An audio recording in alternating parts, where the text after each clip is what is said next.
What cannot be overcome in prayer? Answer me. What cannot be done by the hand of the Almighty? Answer me. What can be done by your feeble arms? Answer me. He can take down the Iron Curtain in a day. He can convert a nation in an hour. Call upon Him.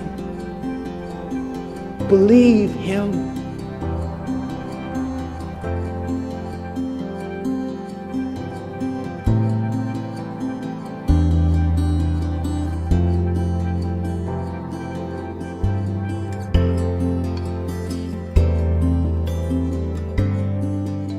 Jesus was a man of prayer. And I've just scribbled down here a bunch of verses, and I'm going to kind of read a hodgepodge of verses that you might come to understand the importance of prayer in the life of Jesus Christ, and then come to understand that if prayer was so important to the incarnate Son of the living God, then how much more important should prayer be to us? How much more should we depend upon prayer? Jesus lived a life of prayer. That's the first thing I want you to see. In Luke 5:16 it says, "But Jesus Himself would often slip away to the wilderness and pray." You know, oftentimes when we find something that we greatly enjoy, as opposed to what we grudgingly must do, we try to slip away to it. A man might want to avoid his yard duty by slipping away to watch a ball game. A man may come into work early so he can slip away to go hunting. A wife may want to slip away to go to the mall. They slip away to the things that they most enjoy. Isn't it a crime that Jesus Christ and the labor of the kingdom seems almost to be work that we want to slip away from? I heard tell of a story of an evangelist. He got off the plane and was received by the pastors, and immediately they took him out to play golf. I don't have much of a problem with that. Never played golf myself. But they took him out to the golf course, and that's a fine thing. I guess they saw that he needed to rest, and as they were going out there across whatever you cross to do whatever you do when you play golf, the evangelist just happened to mention, he said, "Well, you know, the Lord is so good. The other day he was just..." And the preacher stopped him and says, "Let's not talk shop out here. This is the place where we're going to rest. The only place you'll ever rest is in Jesus Christ." And you know when you're walking with God, when you slip away to Him, when you say, there's so much I have to do, so much grudging work, so much labor, I just wish that I could slip away to Him for a moment, because He's the one to whom I escape. He's the place I rest. When prayer becomes a labor, we're not like the Christ. We're not like Jesus. But it says He would slip away into the wilderness and pray. Notice He would go into the wilderness. My friend, the world, even the church, is just so filled up with noise. So filled up with noise that every once in a while, especially those of you who are pastors, you have got to slip away. And you've got to go to a wilderness where no one can find you and seek your God. And be very careful that sometimes you don't take along all those books with you.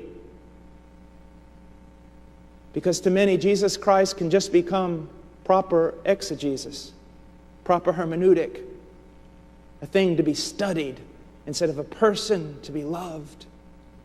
Jesus would slip away. In Matthew 14:23, it says, after He had sent the crowds away, He went up on the mountain by Himself to pray, and when it was evening, He was there alone.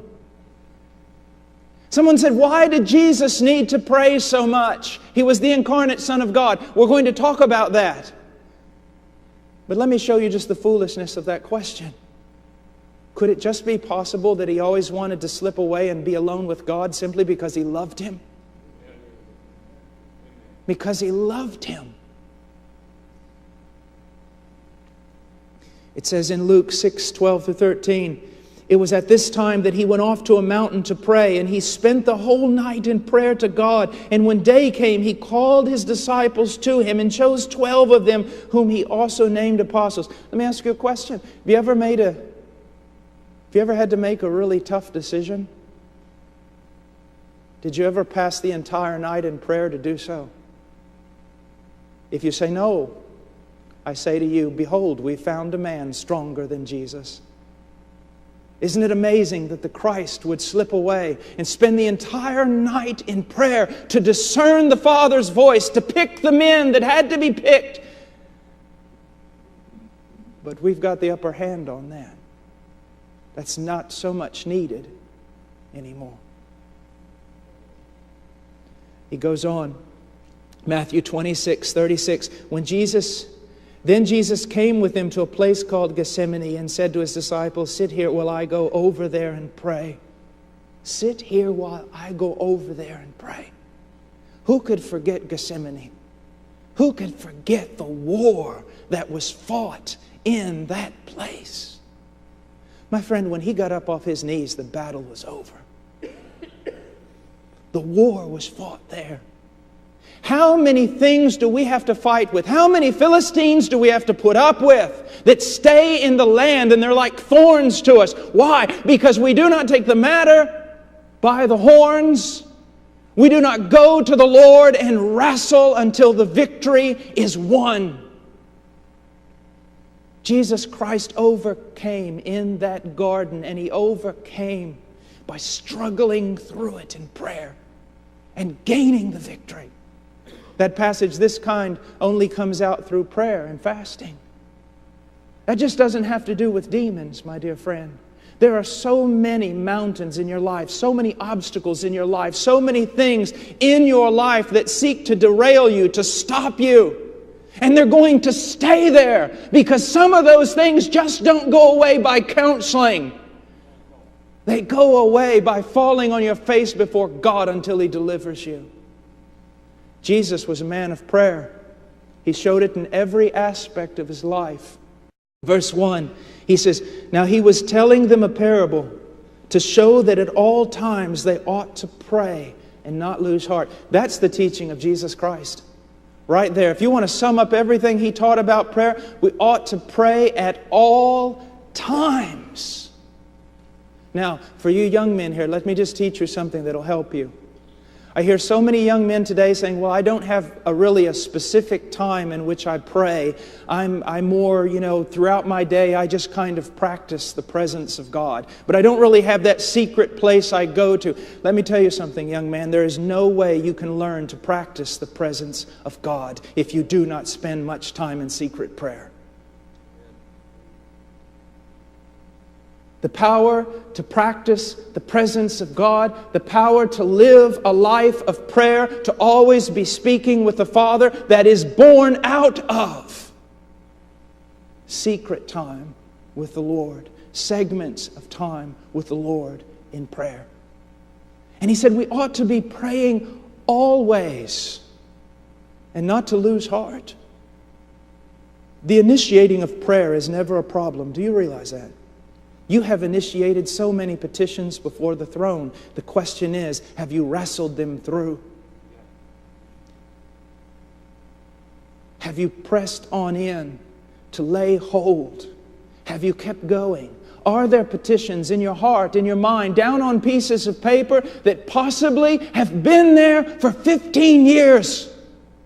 But you say to the Lord, I will not let you go. It is so easy to initiate prayer, but to persevere in that praying. So he said we ought to pray, and we shouldn't lose heart, because losing heart is the very end of all praying. And then he says in 18:8, what I consider to be one of the saddest verses in the entire Bible. And it is this, in 18:8, I tell you that He will bring about justice for them quickly. However, when the Son of Man comes, will He find faith on the earth? Now, why is that so sad? Jesus has just given them a parable to demonstrate to them why they should always pray and not lose heart. It's almost as though Christ is going, listen, my Father is faithful. My word is true. He's willing to do far more than anything you could ever ask or think. I am telling you, ask and you'll receive. Knock and it'll be open to you. Seek, you'll find.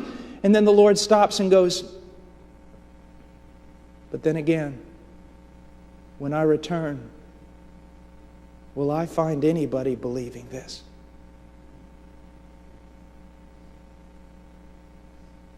Is anyone going to take me at His word, at my word? We cast so much doubt, not just upon the infallible written word of God. We cast so much doubt on the character of God when we do not avail ourselves boldly of the promises. Either we have no passion for the advancement of His kingdom, or we feel that somehow it can be advanced through the power of the flesh, the power of the intellect, the power of ecclesiastical structure. Lord, I pray for your people. I pray for your people, your dear saints here. Pour out on them a spirit of prayer and supplication. Let them see, Lord, pressing in and pressing on is where the battle is won. And that the feeblest, the least gifted among us, the smallest man of the smallest tribe of Zion, can gather more victories than the greatest warrior in 12 tribes by praying, by seeking your face, by glorying in your power, and putting no confidence in the flesh. God, help us. In Jesus' name.